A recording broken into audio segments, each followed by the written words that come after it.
नमस्कार दोस्तों। हम लोग कॉमिक्स पढ़ रहे थे मुकेश खन्ना की विराट कॉमिक्स। और इसका पहला पार्ट मैंने अपने चैनल पर अपलोड कर दिया है। पहले पार्ट में मैंने इस कॉमिक्स को 23 पेज तक कवर कर लिया था। अब इस पार्ट में इसके आगे कहानी को शुरू करते हैं। काल का सर सर संगीत उत्पन्न करता वो त्रिशूल सर कब सीने में पेवस्त होकर हृदय को चीर गया, खच, और कब प्राण पखेरु ले उड़ा उस नरभक्षी यति को इसका पता ही नहीं चला। धड़ाम। दक्षिण प्रांत के एक बहुत बड़े आतंक का अंत हो चुका था। यहाँ के निवासियों के लिए ये हर्ष और उल्लास की बात थी। धम धम धम। विराट हमारा रक्षक विराट। हर एक की जुबान पर विराट का नाम था। विराट की भाभी सब्बी की तो जैसे कदम ही जमीन पर नहीं पड़ रहे थे। विराट ने नरभक्षी यति को अकेले ही मार गिराया है। कितना बलवान है अपना विराट। मैंने जो कहा था वही हुआ। अब देखना अपने विराट की वीरता की ख्याति चारों दिशाओं में फैल जाएगी। सचमुच विराट के उस कारनामे की चर्चा दूर दूर तक पहुंच चुकी थी और उसका परिणाम थे ये घुड़सवार जो सीधा विराट के घर के सामने पहुंचकर रुके थे। तुम में से विराट कौन है? मैं हूँ विराट। तुम्हें सेनापति काल भैरव ने बुलाया है। उत्तर में विराट कुछ बोल पाता उससे पहले ही पुजारी जी बोल उठे। लगता है तुम्हारी वीरता की खबर सेनापति को भी हो चुकी है। उसने तुम्हें अवश्य ही नरभक्षी यति को मारने का पुरस्कार देने के लिए बुलाया है। पुरस्कार इतनी रात गए नहीं दिए जाते पुजारी जी। अवश्य ही कोई और कारण है। विराट घुड़सवारों की तरफ पलटा। सैनिकों, जाकर अपने सेनापति काल भैरव से कह दो कि आज नहीं लेकिन शीघ्र ही मैं उनके समक्ष प्रस्तुत होऊंगा। विराट का उत्तर पाकर सैनिक वापस लौट गए। इधर सुंदरगढ़ का सेनापति साक्षात काल का अवतार बना हुआ था। काल भैरव तुझे ऐसी सजा देगा जिसे तू जीवन भर नहीं भूल पाएगा। क्षमा सेनापति जी, क्षमा कर दो। तुझे क्षमा कर दूं? हमारे गुप्तचरों के रूप में तुझे राजगुरु और उसकी बेटी मीनाक्षी पर नजर रखने को कहा था, लेकिन वे तेरी आंखों में धूल झोंक कर ना जाने कहाँ गायब हो गए। तब हमने तुझे क्षमा कर दिया था, लेकिन इस बार नरभक्षी यति की खबर हम तक ना पहुंचाकर तूने ऐसा अपराध किया है जिसके लिए काल भैरव तुझे कभी क्षमा नहीं कर पाएगा। अगर नरभक्षी यति को मैंने मारा होता तो दक्षिण क्षेत्र की जनता का दिल जीत लेता। इस क्षेत्र में काल भैरव से बड़ा वीर काल भैरव नहीं पनपने देगा। विराट के पिता वीरबाहु ने भी यही गलती की थी, तो हमने उसे हमेशा हमेशा के लिए रास्ते से हटा दिया था। उस नरभक्षी यति के शिकार विराट का हाल भी उसके पिता जैसा ही होगा, लेकिन पहले तुझे तेरी करनी का दंड मिलेगा। इस बार जो सेनापति काल भैरव के हाथ में थमा कोड़ा लहराया वो वापस ना आ सका, क्योंकि इस बार उसे हवा में ही थाम लिया था उस हाथ ने, जिसके स्वामी को देखकर चोट खाए नाग की भांति फुफकार उठा था काल भैरव। कौन हो तुम? वही जिसके अपराध का दंड इस निर्दोष को दिया जा रहा है। हमारे सामने ये दुस्साहस। कौन हो तुम? विराट। विराट नाम है मेरा।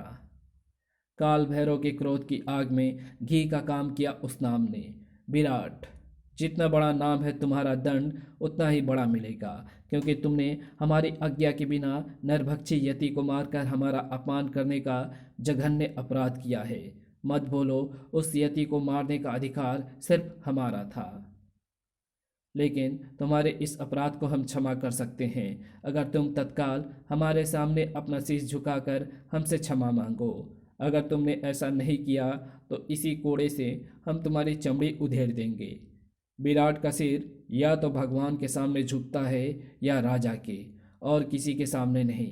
फिर भी अगर आपको मेरी चमड़ी उधेड़ने का शौक है तो छुड़ा लीजिए इस कोड़े को मेरे हाथ से और उधेड़ दीजिए मेरे शरीर की सारी चमड़ी। विराट के शब्दों में एक चुनौती छिपी हुई थी, जिसे पूरा करने से पीछे कहाँ हटता सेनापति काल भैरव। कोड़े को विराट के हाथ से छुड़ाने के लिए उसने शक्ति लगानी शुरू की और उसे धीरे धीरे बढ़ाता चला गया।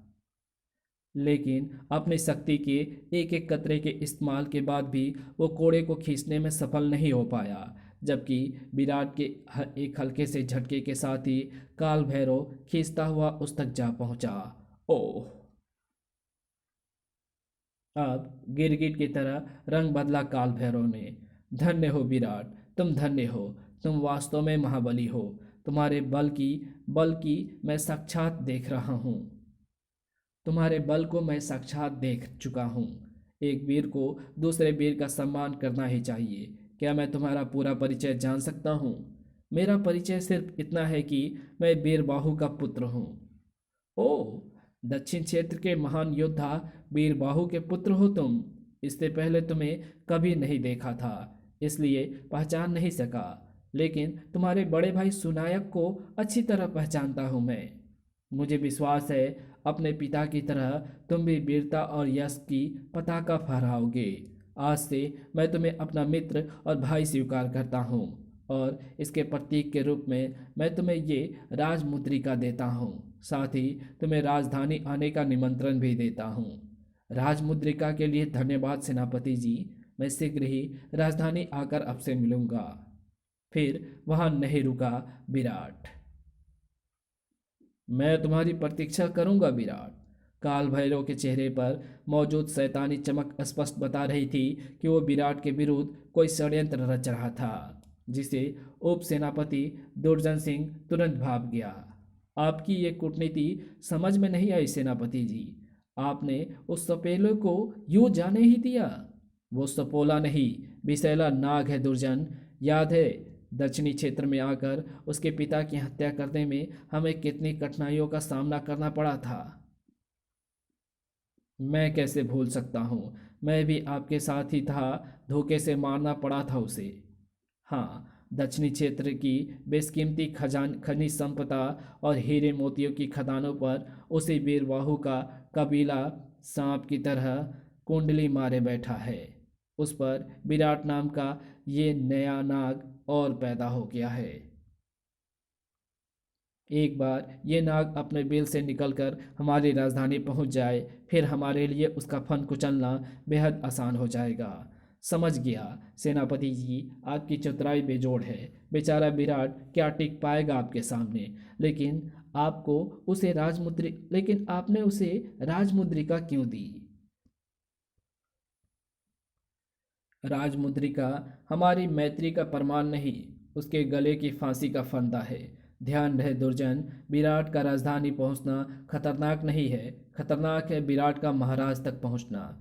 इधर सेनापति को अपनी चिंता सता रही थी, और इधर राजधानी में महाराज विजय सिंह को राज्य की चिंता सोने नहीं दे रही थी। महाराज, मैं देख रही हूँ आप कुछ दिनों से अशांत रहते हैं। हाँ महारानी, सुंदरगढ़ का महाराजा विजय सिंह आजकल एक साधारण नागरिक से भी ज़्यादा अशांत है, और उसका कारण है राज्य में अचानक घटने वाली अनहोनी घटनाएं। हमारे आदरणीय राजगुरु दत्तात्रेय हमारे आदरणीय राजगुरु दत्तात्रेय अपनी बेटी मीनाक्षी के साथ ना जाने कहाँ गायब हैं, और आपके भाई सेनापति काल भैरव हमसे आज्ञा लिए बिना ना जाने कहाँ चले गए हैं। राज्य का सेनापति लापता है। काल भैरव लापता है? ऐसा कैसे हो सकता है? ऐसा हुआ है महारानी। काल भैरव आपका भाई है, इसलिए हम खामोश रहते हैं। वो इस समय कहाँ है इसकी हमें कोई जानकारी नहीं है।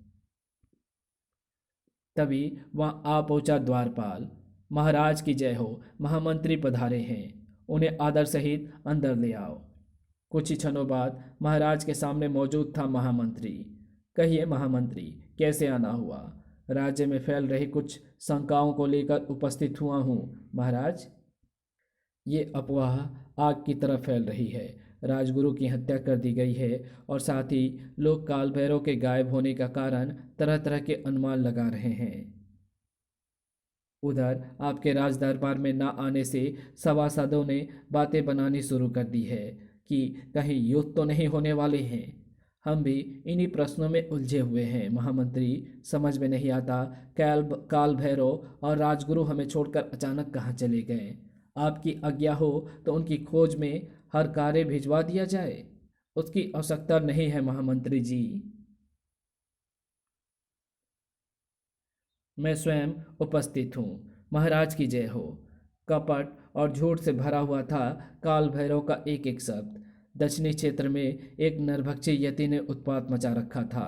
कई लोग मारे जा चुके थे। प्रजा की पुकार सुनकर मैं उसे मारने वहां जा पहुंचा। रात्रि का समय होने के कारण मैं आपसे आज्ञा नहीं ले पाया, इसके लिए क्षमा चाहता हूँ। अब इसकी आवश्यकता नहीं है सेनापति।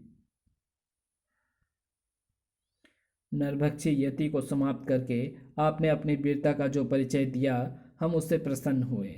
अब हम तुम्हें एक उत्तरदायित्व और सौंपना चाहते हैं। राजगुरु दत्तात्रेय और उनकी पुत्री मीनाक्षी का पता लगाओ। प्रजा की शंका का निवारण करने के लिए यह अत्यंत आवश्यक है। जो आज्ञा महाराज। सेनापति काल भैरव कक्ष से बाहर निकल गया, जबकि महामंत्री अभी भी महाराज के सामने मौजूद था। आप कुछ और कहना चाहते थे महामंत्री।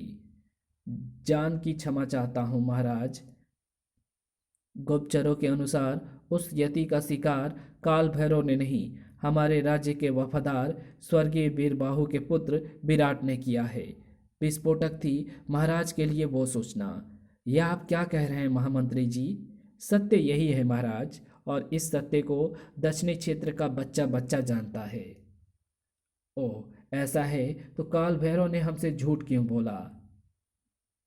इसलिए कि मैं महाराज की नज़रों में खुद को महान योद्धा सिद्ध करना चाहता हूँ, और उस समय तो महाराज का विश्वास मुझ पर और अधिक बढ़ जाएगा जब मैं राजगुरु और उसकी पुत्री मीनाक्षी को ढूंढ निकालूंगा। लेकिन हम उन्हें ढूंढेंगे कहाँ? कहीं से भी, लेकिन उन्हें ढूंढना अत्यंत आवश्यक है। और ऐसा क्यों है ये तुम अच्छी तरह जानते हो दुर्जन। राजगुरु और उसकी पुत्री का मिलना आपके लिए कितना आवश्यक है मैं अच्छी तरह जानता हूँ सेनापति जी। आप सुंदरगढ़ के भावी महाराज हैं और मीनाक्षी आपकी होने वाली भावी महारानी।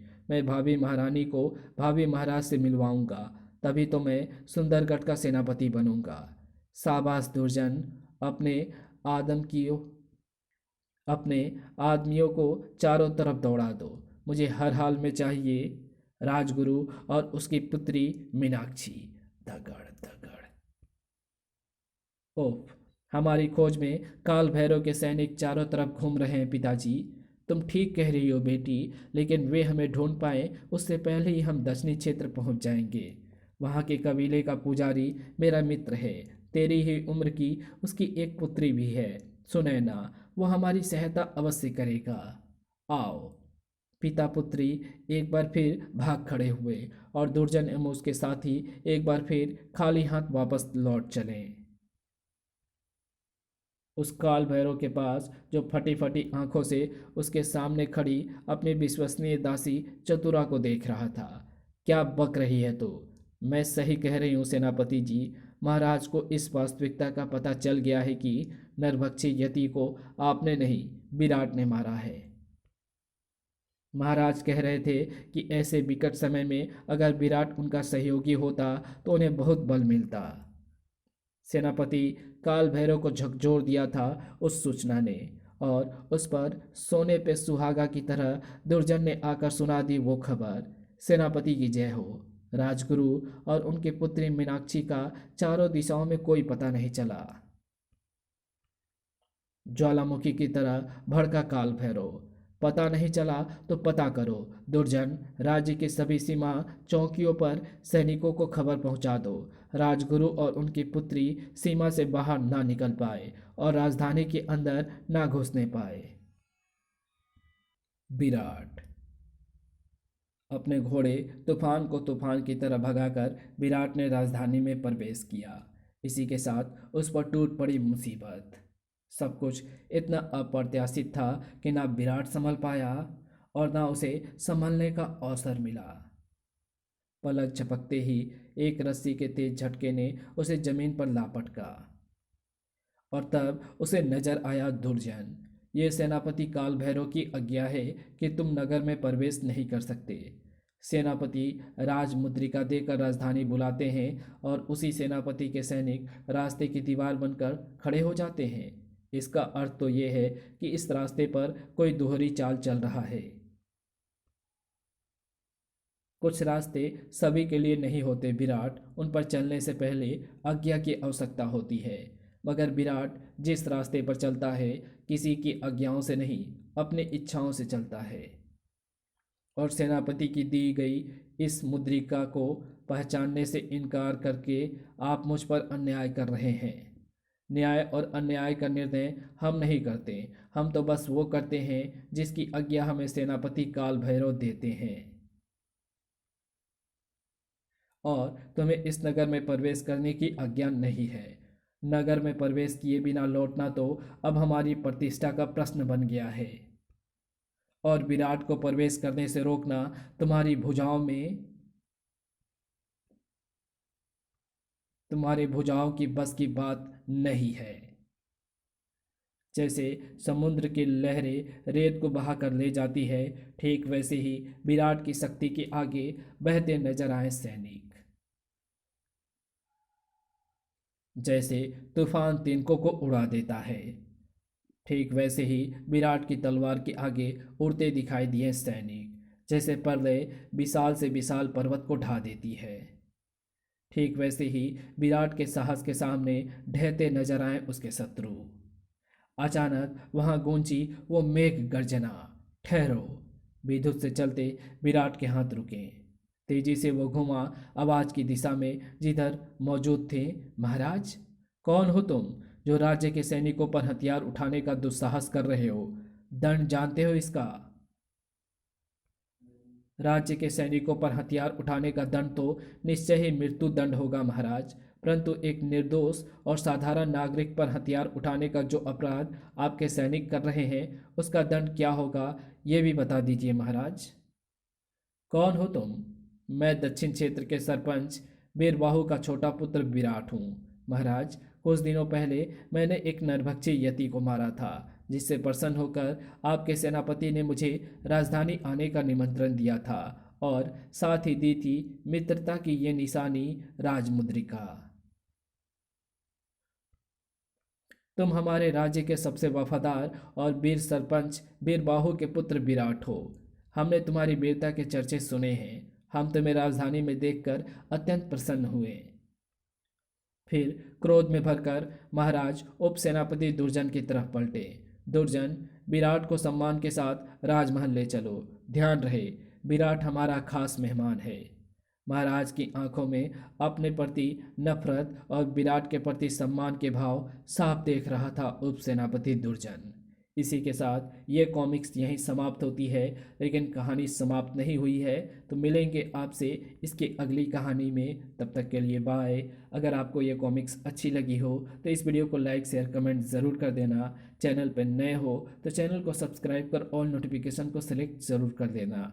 और राज चित्रकथा की ये जो सारी कॉमिक्सें हैं देख सकते हैं, जैसे कि राम, अर्जुन का वनवास, लक्ष्मण, नीलकंठ शिव, वासुदेव कृष्ण, द्वारकाधीश कृष्ण, पार्वती, सूर्यपुत्र कर्ण, सती, बलराम, पवन पुत्र हनुमान, ये सभी कॉमिक्स मैंने हिंदी स्टोरी पिटारा चैनल पर अपलोड कर दी है, तो प्लीज़ आप जाइए और इन सभी वीडियोज़ को आप ज़रूर से देखना।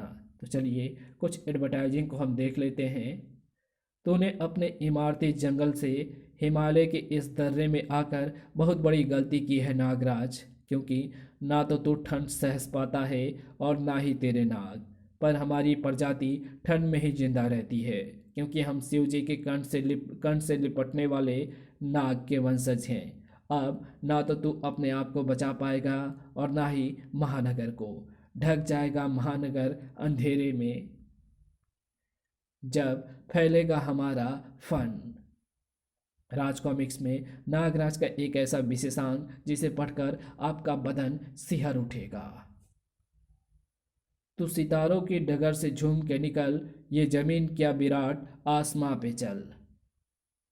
राज कॉमिक्स में भीष्म पितामह एवं शक्तिमान की भूमिका निभाने वाले मुकेश खन्ना का मेगा टीवी सीरियल विराट 2। जादुई तिरस्मी घटनाओं से परिपूर्ण राज परिवार के षड्यंत्रों एवं कुचक्रों की अनोखी दास्तान।